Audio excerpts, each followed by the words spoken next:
And welcome, ladies and gentlemen, to episode 1 of the BaseLINE podcast. I'm your host, BenLine Newman. The title of this episode is called Chips or Snubs.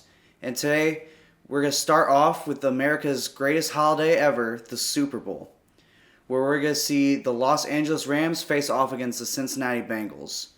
Now, starting off, this is the second year in a row that a Super Bowl team is going to play at their home stadium.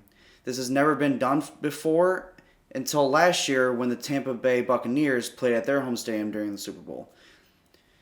Now, starting off, let's talk about how we came to this. So, for the preseason ranking, the Rams started off at 5th. This is a team that was no surprise. It was no surprise that they were going to make it this far.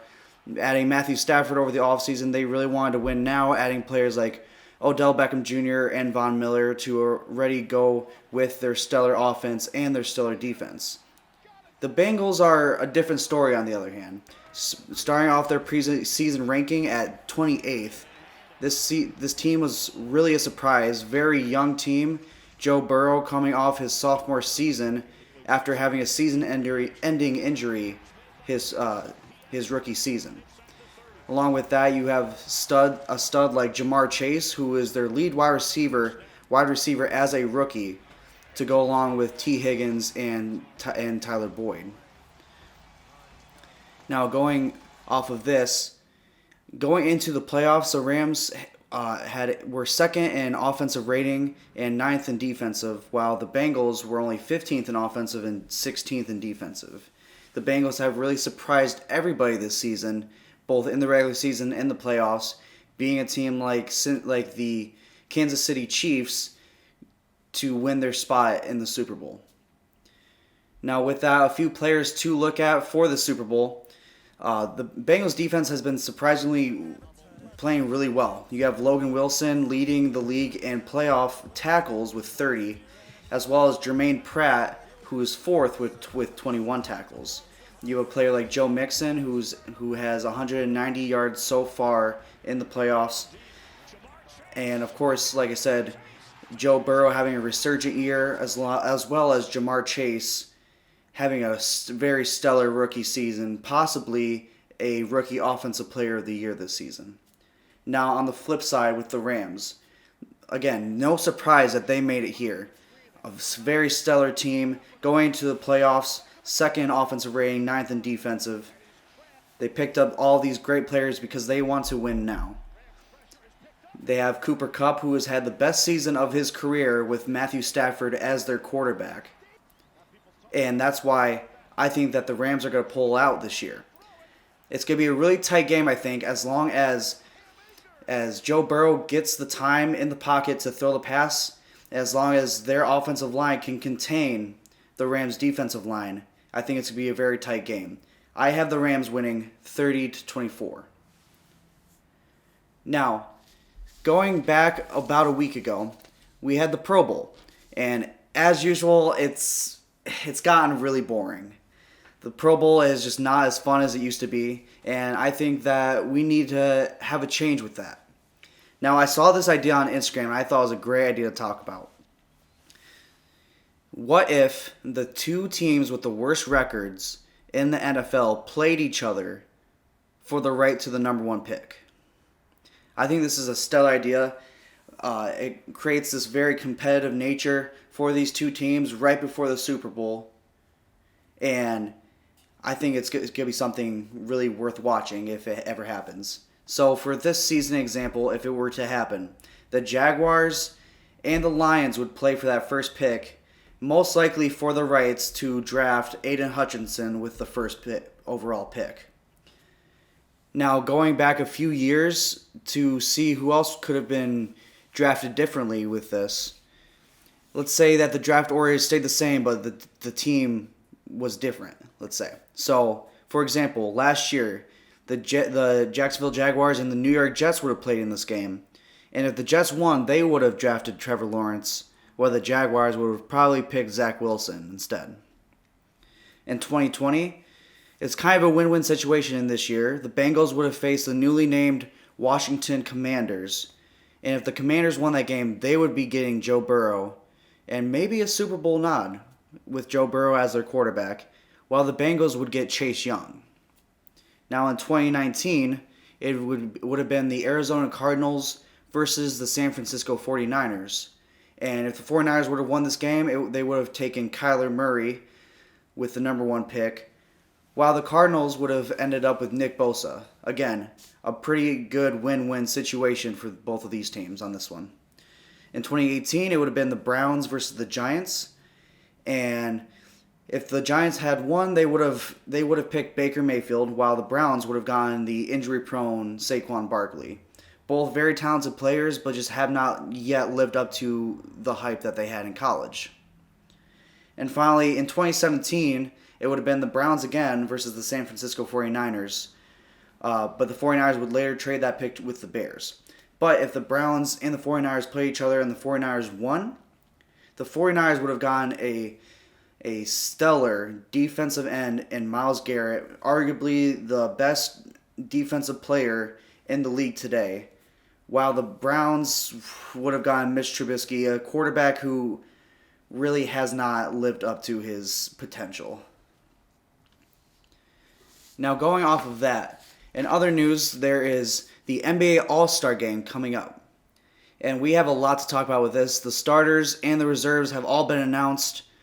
But what I want to talk about today is who didn't make it. Who are the NBA All-Star Snubs? So let's start with the West. With the West, my first pick is Shai Gilgeous-Alexander of the Oklahoma City Thunder. This man has been playing so stellar the last 3 to 4 seasons that he's been on the Thunder and has not gotten a nod yet. Granted, the West is loaded with talent. It has been for the last decade to 2 decades. But, I mean, he's averaging 22.7 points a game, nearly 5 rebounds, 5.5 assists, and a steal. While his team isn't performing great, he individually is performing stellar. And if Dejante Murray from the Spurs can get a nod with how poorly the Spurs have been playing, then I think Shai also deserves a roster spot. Next, we have De'Aaron Fox from the Sacramento Kings. Now, I have been one of the biggest fans of this kid for the longest time, ever since he played for Kentucky. And it's really unfortunate that he is just stuck on the Sacramento Kings, who just don't know what to do with him. But even with that, he's still averaging 21 points, 4 rebounds, 5 assists, and a steal on a very below average team. And like I said with Shai Gilgeous-Alexander, is that even though his team is performing very poorly, he is not. He is the one shining moment of this team. And that's why I think he deserves a nod. Next up, we have Jaron Jackson Jr. of the Memphis Grizzlies. I've been a fan of his since he played for Michigan State. And last year, the Memphis Grizzlies barely made it in the playoffs when he was out for the entire season. He was sidelined from the start of the season to the end. But this year, he's had a big resurgence. Now, part of this is because of the very big growth of John Morant, who, is probably the leading contender for most improved, maybe a contender for MVP this year. But Jaron Jackson has really been that second anchor to help score the ball and play very stellar defense. He's averaging 16.7 points, 6 boards, a steal, and 2.3 blocks, one of the top leaders in blocks this year. And that's why they are the third seed currently in the West compared to the 9th seed last year in the West. Jaron Jackson's play just really helps elevate his team as a whole, and that's why I think he deserves a nod. Now, 2 other players I'll talk briefly about, Deandre Ayton and Anthony Edwards. When it comes to Deandre Ayton of the Phoenix Suns, I think that if you're going to add 3 Warriors players to the All-Star game, being Steph Curry, Andrew Wiggins, and Draymond Green, you need to add 3 players from the Suns, who are currently the number 1 seed in the West, have beaten the Warriors on multiple occasions this season. They've really had their numbers, and it's really been a big part of help with Deandre Ayton. Averaging 16 points and 10.5 rebounds, this man has been a great third scoring option for this Phoenix team, only behind Devin Booker and Chris Paul. Now, next, Anthony Edwards of the Minnesota Timberwolves. The Minnesota Timberwolves are still not exactly where they want to be, But it's great to see that they have consistent growth throughout every single season now that they're all healthy together. Karl Anthony Towns got his first All-Star nod in about 3 years, and Anthony Edwards in his sophomore season has been playing fantastic. 22 points, 5 rebounds, and a steal and a half. I think that he really deserves this nod as well because he's just a fantastic player and he can only go up from there. Now, moving on to the East, we have Jarrett Allen of the resurging Cleveland Cavaliers. Now, the Cavaliers are one team that nobody thought were going to be good this year, but now currently they're sitting as the third or fourth seed in the East, and it's all in big part to Jarrett Allen alongside All-Star selection Darius Garland. But Jarrett Allen has really been that center point for this team, averaging 16.2 points, 11 rebounds, and 1.4 blocks. He's really good down low. He can block shots. He's very good on the defensive end. And I think that of anybody in the Eastern Conference that we can call a snub, he is the number one option for that. Now next we have Tyler Hero of the Miami Heat. The Miami Heat are another surprise team where I think we all knew that they were going to be making the playoffs, but we didn't know that they were going to be that good this season. They're currently sitting at the number 1 seed in the East, and a large part of it is because of the production of Tyler Hero. He's currently averaging 20 points a game, 5 rebounds, 4 assists, on 38% shooting from 3. One of the best in the league at perimeter shooting, and that's why I think that he deserves that nod for the East. Now, another player that I think has deserved this for years, and it's not necessarily his fault, but a little bit on the team that he's playing for, but that's going to be Tobias Harris of the Philadelphia 76ers. Tobias Harris currently is averaging 19 points, 7 rebounds, and 4 assists, and his production has been very great for the Sixers team ever since that he got traded from the Los Angeles Clippers. However, his team has just not been producing as well this year as it did last year. It's currently sitting at the 6th seed in the East. So while his team's production has been low, he's been great for this team, and that's why I think he deserves a nod. Now, 2 other players that I'm just going to briefly mention: Jalen Brown of the Celtics and OG Anunoby of the Toronto Raptors. Now, going off of this, the last thing that we're going to be talking about today is the NBA draft order, NBA All-Star draft order. This is one of the coolest parts that they changed, I want to say roughly 5 years ago. And it's just really added to the excitement of NBA All-Star Week.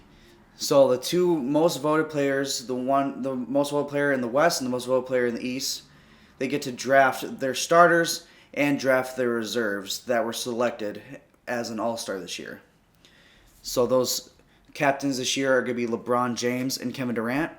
Now the draft is going to be a little bit like last year with Kevin Durant sidelined with injury. He will not be able to play in this All-Star game. But with LeBron James getting the most votes, he gets the first pick. So for the first pick, I think it's going to be a toss-up between Stephen Curry and Giannis Antetokounmpo. But I think that LeBron James is going to go with Stephen Curry. For obvious reasons, he's going to be an MVP contender, one of the greatest shooter of all time, arguably the greatest point guard of all time. I think LeBron James will pick Curry. With that, Kevin Durant is going to pick Giannis Antetokounmpo. Whichever player is not picked first, he's going to pick the other. Now next, I think LeBron James is going to really need a center, and that's why he's going to pick Joel Embiid. Another MVP candidate this season. He's been having a stellar year, and I think that LeBron James is going to need his help for this All-Star game. Now next, I think Kevin Durant is going to pick the newly resurgent Ja Morant, who's been playing out of his mind this year. Like I said earlier, he's most likely going to be most improved player this year, arguably an MVP contention. Next, LeBron James is going to pick DeMar DeRozan from the Chicago Bulls, who has had a very stellar season, his first season with the Bulls, and now they are currently sitting at the 2 seed in the East. Now, after that, Kevin Durant will pick last year's MVP Nikola Jokic. Jokic can do just about everything on the floor, pass the ball, rebound, shoot it. He is really a jack of all trades, and that's why I think Kevin Durant will take him. With LeBron James' last pick, I think he's going to choose the stellar shooter Trae Young to pair with Stephen Curry. Trae Young is the best player on the Atlanta Hawks and has shown what he's capable scoring-wise for the last 3 years. Now Kevin Durant's going to have the last 2 picks just because he is injured. And with that, he's going to have to take Jason Tatum of the Boston Celtics as well as Andrew Wiggins of the Golden State Warriors. Now moving on to the bench, Kevin Durant will get the first pick for the bench. And I think that he's going to pick his teammate from the Brooklyn Nets, James Harden. After that, LeBron James is going to pick Chris Paul from the Phoenix Suns as his first bench piece. For Kevin Durant's next pick, he's going to be choosing Luka Doncic, the European that can do just about everything. He is such a stellar player for the Dallas Mavericks, and I think Kevin Durant is really going to need him. With LeBron James, I think he's going to try to keep teammates together in this draft, and that's why I think that his next pick will be Devin Booker, also of the Phoenix Suns, to pair with Chris Paul. Next, after that, I think Kevin Durant is going to need some defense, and that's why he's going to pick Jimmy Butler of the Miami Heat. One of the best two-way players in the NBA this year. Jimmy Butler is a very stellar player. Next, LeBron James is going to pick newly selected All-Star and replacement for Kevin Durant, and that's going to be LaMelo Ball. LaMelo Ball for the Charlotte Hornets has been a great player. He is the Rookie of the Year last year and has just improved in his sophomore season. Now after that, I think Kevin Durant is going to pick Zach LaVine of the Chicago Bulls. Another really great player, very explosive, can shoot the three, one of the best shooting guards in the league. LeBron James next is going to pick Donovan Mitchell, another very talented shooting guard, this time for the Utah Jazz. Great on defense, can drive, can shoot. He can do a lot of things on that court. Now next, Kevin Durant is going to be choosing Karl Anthony Towns, the big man out of Minnesota. He is one of the best centers in the league, and Kevin Durant is going to need that size. Now next, LeBron James is going to try to match Karl Anthony Towns as he's going to pick Rudy Gobert of the Utah Jazz, one of the best defenders in the league for the last few years. I mean, he is one of the best shot blockers. He's a great rebounder, and LeBron James is going to want that defense. Next, Kevin Durant is going to pick Fred VanVleet, the first-time All-Star selection for this Toronto Raptor player. What is he stellar at? He is really stellar at shooting the ball. And that's what Kevin Durant's going to need. LeBron James next is going to be picking newly selected Darius Garland of the Cleveland Cavaliers. This young player is a very explosive player, can do just a little bit of everything on the court. Now for Kevin Durant's final pick of the bench, he's going to be picking Dejante Murray of the San Antonio Spurs. Also a first-time selection for the All-Star game. This man can do, I know I've said this a lot, but this man can do a lot of things. He's averaging about 19 points a game, 7 rebounds, 7 assists, and is one of the best pass interceptors in the league. Has a lot of high steal numbers. Now, finally, with LeBron James' last pick, it's going to be Chris Milton of the Milwaukee Bucks. This man is one of the best shooters in the league, and I think that that's going to be a key piece for this All-Star team. And that's going to wrap it up today. Thank you for watching the first episode of The BaseLINE with Ben Line Newman, and we'll catch you next time.